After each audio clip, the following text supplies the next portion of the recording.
Alright, welcome back. And today, I decided that we're going to do this spunky little, fella here, known as the USA, United States of America. Well, anyways, today we are giving them an empire. And I would like to state this. Even though they might have good relations with some of these countries, and this might seem entirely unrealistic, I will say this. I don't really care. I'm just interested in making a fun scenario.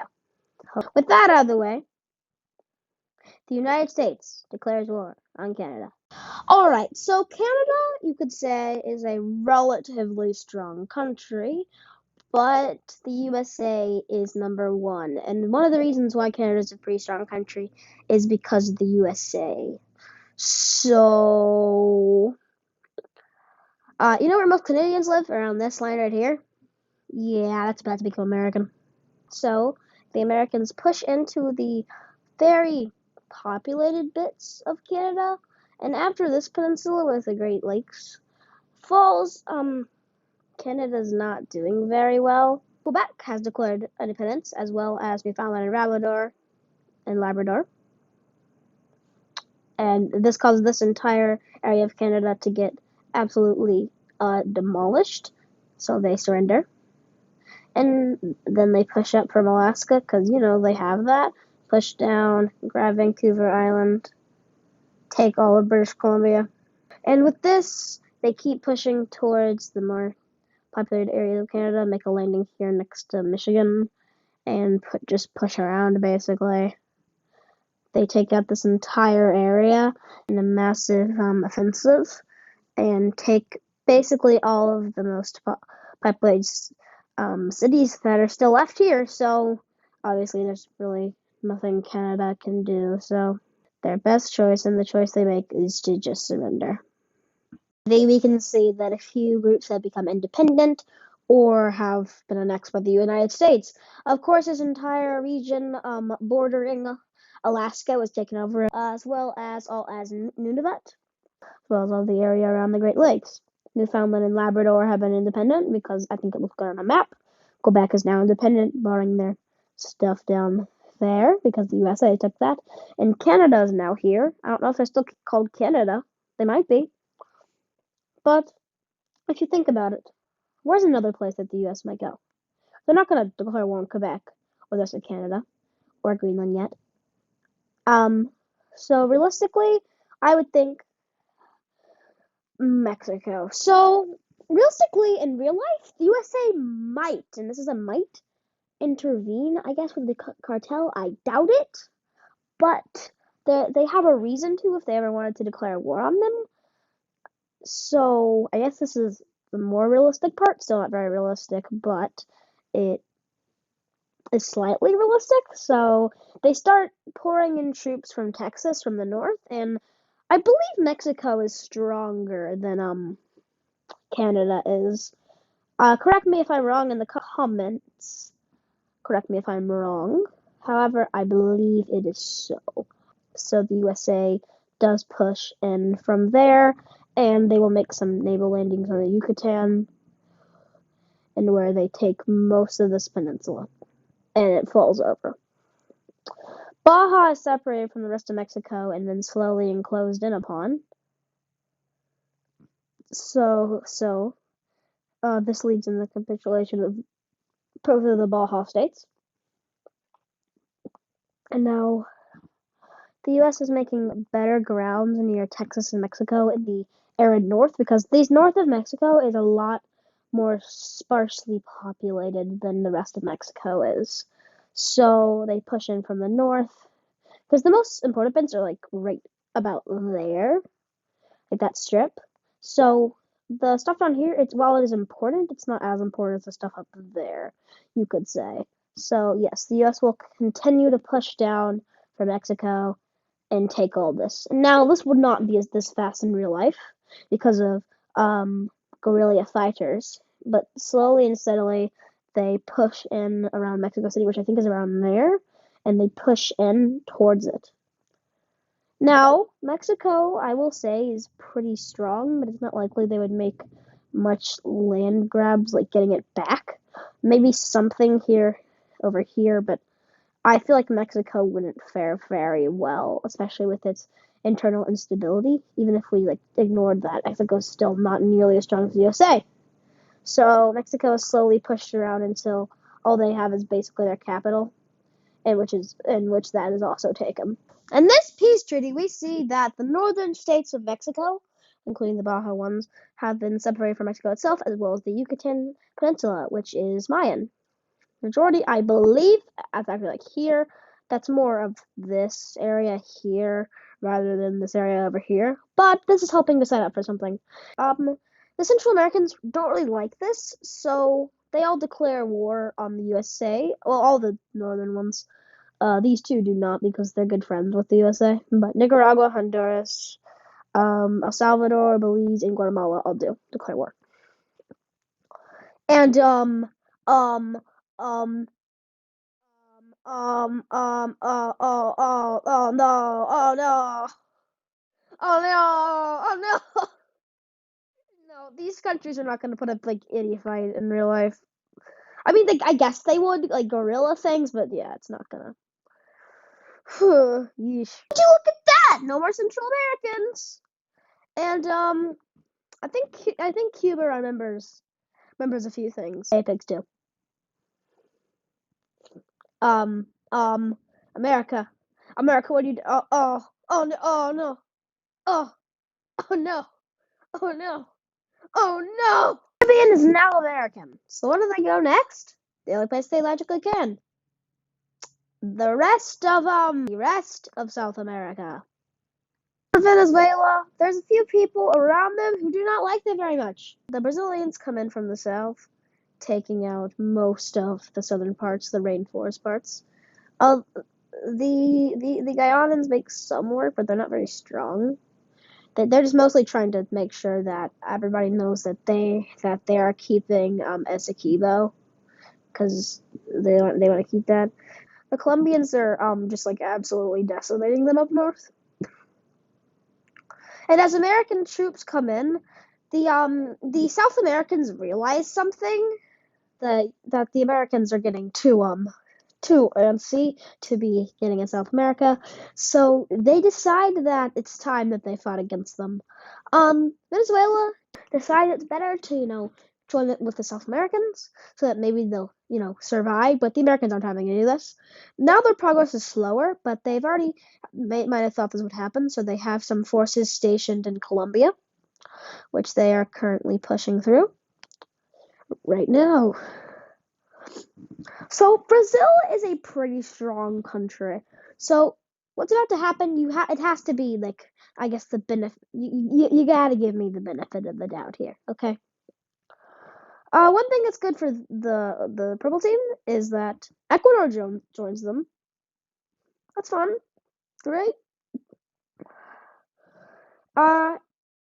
The reason that Ecuador actually joined this is the Americans declared war on them so they could stage an attack into Ecuadorian territory, which goes swimmingly, of course.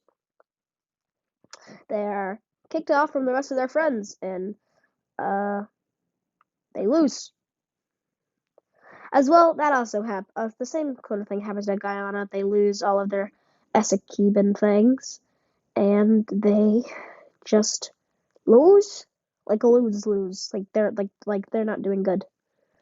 They lose all of Essequibo, and they lose all of Essequibo. And even Suriname joins this war to get their claims. Sadly for them, this was not a good idea, as Brazil has no problem tearing through the weak country. Poor Suriname can't really survive, but they're still fighting because they know the Americans will help bail them out. Brazil helps their South American brother in Essequibo and pushes the Americans towards the top. Sadly for the Brazilians, they cannot be everywhere as Colombia's fronts start failing. Colombia is very scared as they get kicked away from their Pacific coast, and now they get kicked out of the northern coast too. The Colombians are still slowly getting pushed in, and though this fight is not easy, they just have to. The Brazilians realize it's better to focus on Colombians, then that front there, all of Guyana is entirely lost, as well as Suriname. Now the Americans are pushing in, and they're pushing in across French Guiana, which the French aren't going to let the U.S. use this because the French don't like them right now because they're being too expansionist. And they're pushing against the Brazilians, as well as out from Guyana. Now that Brazilian troops are here in Colombia, it's easier for them to push back and connect up to their coast again, as well as go towards the Americans, but not quite get through Panama, and not quite break through the fronts up here. However, America has used this as an opportunity to land down here in Brazil, which, if you don't know, in this area of Brazil, the state, I think there is some independence-ish movements. I'm not quite sure. I don't know everything about geography, especially in South America. But this state, I think it goes up to like here. This state breaks away. I forgot the name though. And now Brazil is very, very scared. Even Peru declares war to get Acre, which is this province right here that the Brazilians have. They go through and just take all of that. So yeah, it wasn't going to go well for the Brazilians in this war. They start losing a bunch of land because and the Colombian and the Americans start pushing in towards their new ally in Peru. And now they move to cut off Colombia from Brazil, which goes well.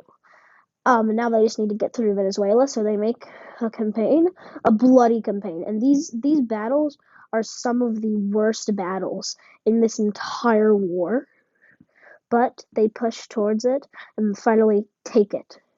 Now the Brazilians are losing on all fronts, and they are slowly getting pushed in, as well as the Colombians. Now the Colombians have fought very valiantly, but now they have to pull all of their troops out of Venezuela, which is not a good morale boost.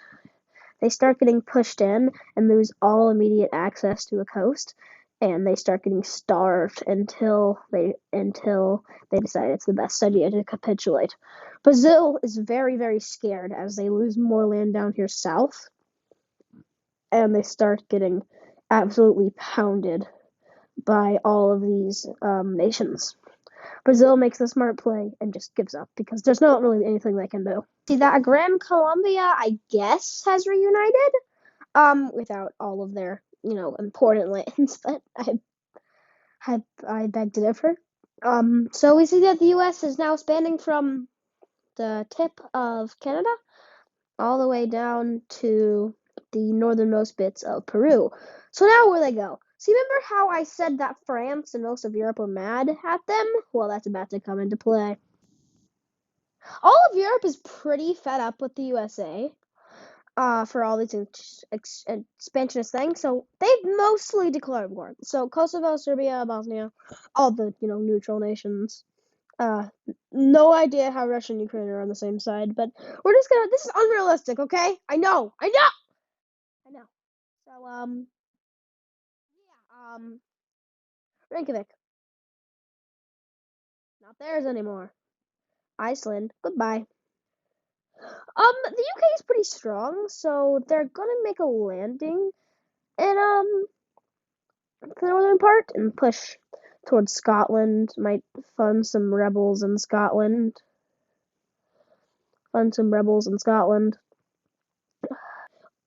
Might try something in Wales. But if they do try something in Wales, I'm pretty sure the UK could combat that. So, no Welsh uprisings. However, Ireland is where they want to go next. As you can see, now this is happening. So after the Europe was kind of losing, Turkey, while it already was just out of this, they decide that they do want to join the war. And this was, I guess, whatever decision you think. Ireland's not doing great. They're still keeping hold of their capital, and they're still gonna hold on for now because yes, but So the French go around, and D-Day Part 2. They take Normandy, which causes the Brits to get scared because the Americans go for more, and I guess towards Brittany. However, this is all of Europe. This is Europe, all of it. This is just all of Europe. So what are they really gonna do? So their main goal is to get Russia out of this war. So they talk to Russia a bit, okay? They talk to Russia, and Russia agrees to leave this war and go on their side on one condition: they get Belarus, parts of Ukraine, and a strip connecting parts of Ukraine, Estonia, Latvia, and parts of Lithuania are reaching to Kaliningrad. So Russia decides it is high time to join the US's side. Very enticing to the Russians, so they decide to go ahead and join the war on the US's side as they reach down and take parts of Ukraine. They go down here, and now I don't know really how this would go for them. I think they could probably take most of the separatist, you could say, ish reasons of Ukraine. I'm not going to comment on this because, yeah, but they already have Crimea anyway, but we're just going to say that they don't. The USA makes a landing in Sevastopol, and they push Ukraine a bit further. Kyiv is there. So they're gonna try to push for that, and they're gonna take it. But progress is still pretty slow. Estonia, this goes very Estonian, and yes. In Finland they try, but they're not gonna make much headway because it's Finland. Russia can't invade Finland. Haha, funny joke. But the U.S. has a few things that it really wants to do here, and the situation of the UK is not really one of them. They want to separate trade, is that's what they want to do. So they go after Denmark first with the Kiel Canal. They go in, take out all of Denmark in approximately 20 minutes. I'm kidding. Well, I'm actually not kidding. That's Denmark. They make landing and Denmark surrenders in like 20 minutes. They take the Kiel Canal, which is not good for trade. And everybody knows where they're gonna go next. So they go down and make a landing in Thrace. So this part heavily defended. So everyone, if this happens, you are most likely going to lose the war. So they immediately start getting pushed out, and the U.S. is meeting heavy resistance. They're not making much headway towards Constantinople and the Bosphorus. And this is just basically going back and forth. And the U.S. is getting less and less supplied, losing its north flank up here. And the U.S. is not doing great because this is where the majority of the troops are. And the U.S. makes some more stuff here and takes out most of Thrace, most of this part of Ottoman Thrace. And they're reaching towards Constantinople. With most of Europe's troops down there, they're focusing a bit less on homeland security, so they push around a bit more of France, go into Normandy, try to go towards Paris, make a landing in Amsterdam, take that over.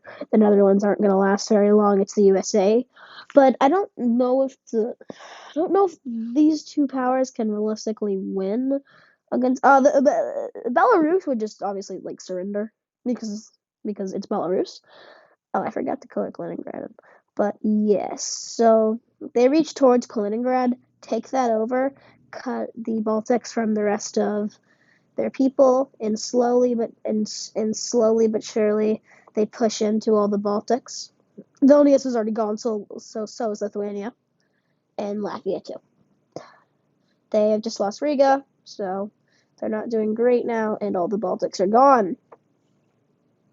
There have been some landings here on Norway to also sever this trading route, and the march on Constantinople isn't going well, or whatever. If you're Turk, I'm sorry, I've been saying Constantinople. The name for it now is Istanbul. They make some more lands across the areas of Turkey that are, I guess, pretty valuable historically, and they make also towards the Bosphorus, as well as landing on the island where Sparta was located. And they take that over from Greece. So right now they're not doing much. They've made more headway into Ireland. Not taking Dublin yet, but taking more of the southern areas. And they've made a landing in Wales. So the main goal of America here is to take a few cities. The cities are Istanbul, Paris, London, and maybe Berlin. So those are the cities that they realistically need to get. So they make another landing towards Cornwall, but what they're trying to do is cut off the Brits from their allies in France and the rest. So they're trying to make it harder, so they cut this off of Belgium and take out the Netherlands. So now, the Brits are gonna, because of like the way that the Americans are like divided, it's a bit harder for them to like stay in the British Isles. So they get knocked back in Scotland and parts of Ireland, but Ireland's not really gonna last very much longer. The Brits make some landings on like the northern part, which they controlled, as well as a few others on the tip of Denmark from different countries. Germany pushes slightly into the Netherlands, taking up this northern area. But this is going to be a hard war to win. Poland has started feeling the pressure, and they're starting to get crashed down upon, as well as Ukraine, who has now lost their capital, as well as most of their northern territories. They get this massive part encircled here, which all surrenders. So now most of Ukraine is gone. They lose Moldova. And Romania starts losing its coast. Moldova surrenders because those are the important parts, and Ukraine slowly gets pushed in by Russia. Now Ukraine surrenders because there's nothing much that it can do. Slovakia gets pushed upon, so does Romania, and Poland is feeling even more pressure because their capital is there. So the Russians make a ginormous spearhead towards there, and the Poles fight hard. The Poles fight extremely hard. They go up, take Kaliningrad, try to liberate Lithuania as much as they can, push the Russians far out, and help the Slovakians get the Russians out of their territory, as well as trying their best to get them away from their capital. But it doesn't go well for them because that was basically the last of their strength. So they end up losing massive portions of land, and Warsaw ends up being captured. Poland is now massively impacted and pulls all troops out into the homeland country for defense. They're still holding on for now, but barely by anything. Slovakia isn't. Slovakia is gone. Romania is being taken out until most of their important parts are gone. So now Romania is out of the mix.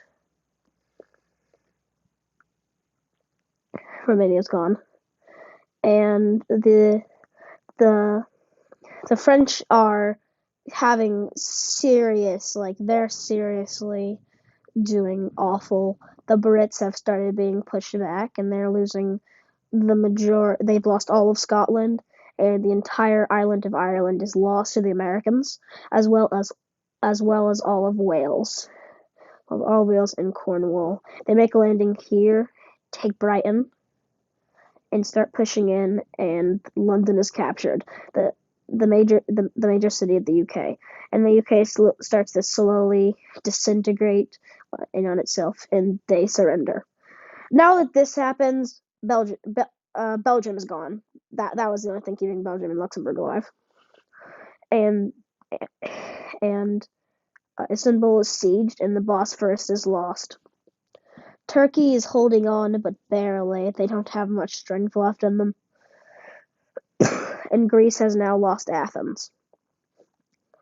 They surrender. A bunch of nations which haven't been impacted yet start leaving like Croatia, Slovenia, Hungary leaves, North Macedonia, Bulgaria, Albania, the Czech Republic, Poland just disintegrates. Berlin gets knocked around by both forces coming in, and they lose all of their Rhineland territories. And Germany gets cut off from the rest of France. France gets pushed in from all sides, losing most of their provinces, and they end up losing Paris. This war is not going great. Spain and Portugal leave before any bad can happen, and after Italy is pushed out of Sardinia, as well as Sicily, and a tip of their boot, they leave this war as well. The Germans and French fight hard, but there's not much they can do as the US encircles massive chunks and takes out the rest. The French basically are gone, and the Germans fight harder, but they cannot make it. The Nordics decide it's best to just off, except Finland, who makes their own negotiated peace, and the Turks decide there's no point anymore. This war is over. The USA has taken over many important parts, split important parts away from certain countries, such as Normandy from France, Catalonia from Spain, and the UK has been entirely dismantled. Yes, Denmark does exist, but it's only on these islands, and they've taken the entirety of the Nordic Peninsula. Russia has stretched its old Soviet claims plus some land in Poland, and at least in Eastern Europe. They got nothing from Finland, however. The sun sets on Europe, and the sun gets brighter on the USA.